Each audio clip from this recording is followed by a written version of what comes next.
বা মনে করে দেখবেন আজ থেকে প্রায় 10-12 বছর আগে বাংলাদেশ সংসদে আমি ডক্টর ইউনূসের প্রশংসা করে একটা বক্তব্য দিয়েছিলাম। আপনার যদি স্মরণ থাকে, যেই সময় আমি বক্তব্য দিয়েছিলাম সেই সময় বাংলাদেশে সেই ফ্যাসিস্ট আওয়ামী লীগের সময় ডক্টর ইউনূসকে দিয়ে একটা ফুলের দোকান খোলার মতো সাহস আরো ছিল না। সেই সময় ওনাকে আমরা গ্লোবাল অ্যাসেট হিসেবে আখ্যায়িত করেছিলাম। আমরা যখন জেলে থাকি, জেলের থেকে আমরা যখন শুনি ডক্টর ইউনূসের উপর এই দায়িত্ব দেওয়া হবে, আমরা আনন্দিত হই, আমাদের খুশি লাগে এবং সাথে সাথে আমাদের একটা হোপ দাঁড়ায় বাংলাদেশের একটা ভবিষ্যৎ নিয়ে। আজকে ডক্টর ইউনূস সাহেবকে একটা কথা বলতে চাই আমরা।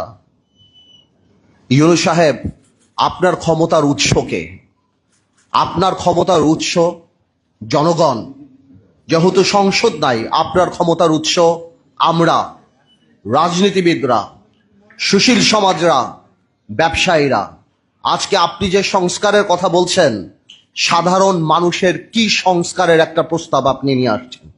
আজকে 28 লক্ষ মানুষ চাকরি হারিয়েছে বাংলাদেশে, ওই তার সংস্কারের তো কোনো কথা বলে নাই। আজকে ব্যবসায়ীরা হাহাকার করতেছে, এনবিআর দিয়ে এবং বিভিন্ন সংস্থা দিয়ে তাদেরকে শেষ করে ফেলাচ্ছেন, গার্মেন্টস বন্ধ হয়ে যাচ্ছে, ওই তাদের কথা বলার কোনো জায়গা নাই।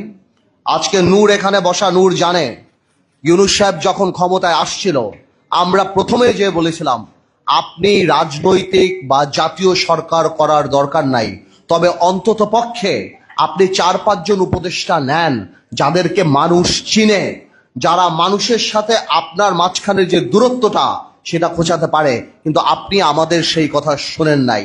আজকে আপনার যে উপদেষ্টারা আছে তাদের অর্ধেক উপদেষ্টার নাম বাংলাদেশের মানুষ বলতে পারে না। তারা জানে না যে তাদের ভাগ্য কার দ্বারা নির্ধারিত হচ্ছে, কার দ্বারা ঠিক হচ্ছে। আপনার আরেকটা সোর্স অফ পাওয়ার ছিল কারা? আপনার আরেকটা সোর্স অফ পাওয়ার ছিল, যেটা আমার ভাই রাশেদ বলে গেল, যে আর্মি। আজকে কেন আর্মির এইভাবে কথা বলতে হয়? আর্মির সাথে দূরত্ব কে সৃষ্টি করেছে? রাজনৈতিক দলের সাথে দূরত্ব কে সৃষ্টি করেছে?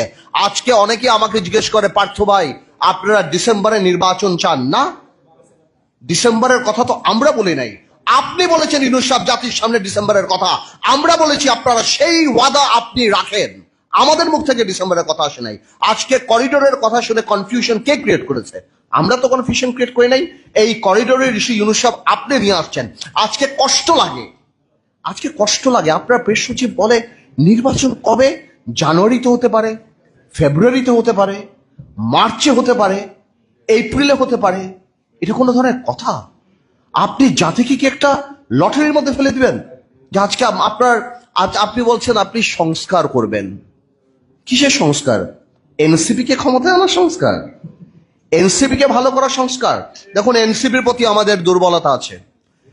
এই যে বৈষম্য বিরোধী ছাত্র আন্দোলন চাই, যদি এত বড় একটা সংসদ সামনে আসবে, তারা যদি ঠিক করে পলিটিক্স করে সামনে আসতে পারে, I'll be more than happy. And আমি শিওর আমার এখানে যারা বয়স আছে তারা হবে। কিন্তু তারা যে প্রথম থেকে প্রত্যেকটা রাজনৈতিক দলকে আক্রমণের মুখে রেখেছে। এই যে একটা কথা তারা বলে যে বিএনপি আওয়ামী লীগ মুদ্রার এপিট আর ওপিট, আমরা আর আওয়ামী লীগরা বা অন্যান্য দলরা আমরা নাকি মুদ্রার এপিট আর ওপিট। ওনারা কোন কারণে এই কথা বলে? আজকে কি বিএনপি বাংলাদেশে 1400 লোক হত্যা করেছে? বিএনপি কি লক্ষ কোটি টাকা পাচার করেছে? বিএনপি কি 3টা জাতীয় সংসদ নির্বাচন, দিনের নির্বাচন রাতে করেছে? মাথায় রাখতে হবে, আওয়ামী লীগ কোন রাজনৈতিক দল না। Awami League is a criminal enterprise. BNP আর আমরা রাজনৈতিক দল। আজকে বিএনপিকে আমি ধন্যবাদ জানাই যে বিএনপির মতো এত বড় একটা রাজনৈতিক দল, হয়তো ইলেকট্রাল রেটে আমরা ওরকম ইম্পর্টেন্ট নাও হতে পারি, কিন্তু রাজনীতিতে হয়তো আমরা রেলিভেন্ট। আজকে বিএনপি 31 দফা করার সময় আমাদের সাথে কথা বলেছে, আমাদের কাছ থেকে অনেক ধরনের অ্যাডভাইস নিয়েছে। এই পদক্ষেপকে আমরা স্বাগত জানাই। কিন্তু কষ্ট লাগে এনসিপি আপনাদের জন্য, কারণ আপনারা এর মধ্যে ইনক্লুডেড, অন্তর্ভুক্তি হতে পারেন নাই। আপনাদের দম্ভ, আপনাদের অহংকারের জন্য। মনে রাখবেন, সরকার চালানো আর সরকার নামানো এক জিনিস না।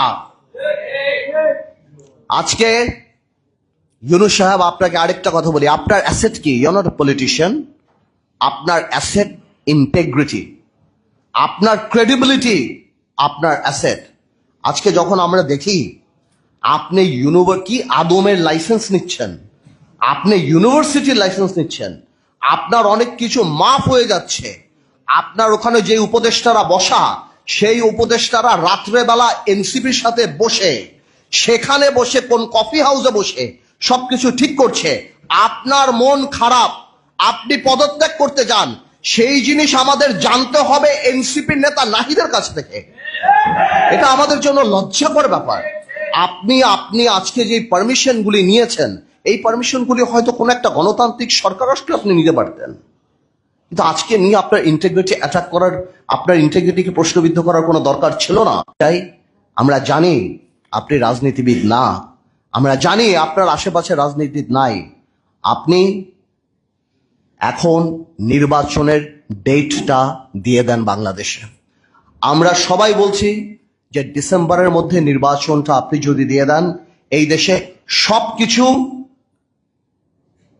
একটা লাইনের মধ্যে চলে যাবে। আজকে ব্যবসায়ীরা ইনভেস্ট করে না কোথাও, তারা মনে করে ভাই ইলেকশনের পর কি হবে, প্রশাসন কারা আসবে, কোথায় কি হবে, চাকরি বাকরি ব্যবসা থেকে আরম্ভ করে সবকিছু আপনি একটা কনফিউশনের মধ্যে আপনি ফেলে দিয়েছেন বাংলাদেশে।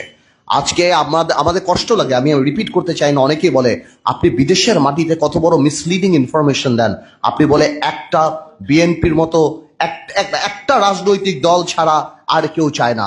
তো আপনি তো ওই রাজনৈতিক দলটার দৈর্ঘ্য হওয়ার প্রস্থের কথাও জাপানে বলে দিতেন, যে ওই রাজনৈতিক দলটা কত বড়, ওই রাজনৈতিক দলটার সাপোর্টেই আপনি যে ওই চেয়ারে বসে আছেন, ওই রাজনৈতিক দলটার সঙ্গেই যুগপৎ আন্দোলনে আমরা সবাই ছিলাম। তাহলে এত বড় মিসলিডিং ইনফরমেশন আপনি দিতে পারেন না। ভাইয়েরা আমার, আমি কথা শর্ট করব, এখানে সালাউদ্দিন ভাই চলে আসছে, সালাউদ্দিন ভাই আবার অন্য জায়গায় যেতে হবে। আমি খালি এতটুকু বলছি, আমরা জানি নির্বাচন দিলেই সব সমস্যার সমাধান হবে না, নির্বাচন দিলেই সবকিছু শেষ হবে না, বাট নির্বাচনেই জনগণকে ক্ষমতায়ন করার একমাত্র, এবং নির্বাচনেই বাংলাদেশের সবচেয়ে বড় সংস্কার। আর বাকি যা সংস্কার সেটা সময়ের ব্যাপার। ইউনূস সাহেব 17 বছর বাংলাদেশের মানুষ ভোট দেয় নাই, আপনি মানুষের ক্ষমতাটা মানুষের হাতে দিয়ে দেন, মানুষ স্মরণ রাখবে এবং আমরাও আপনাকে শ্রদ্ধার সাথে স্মরণ রাখবো।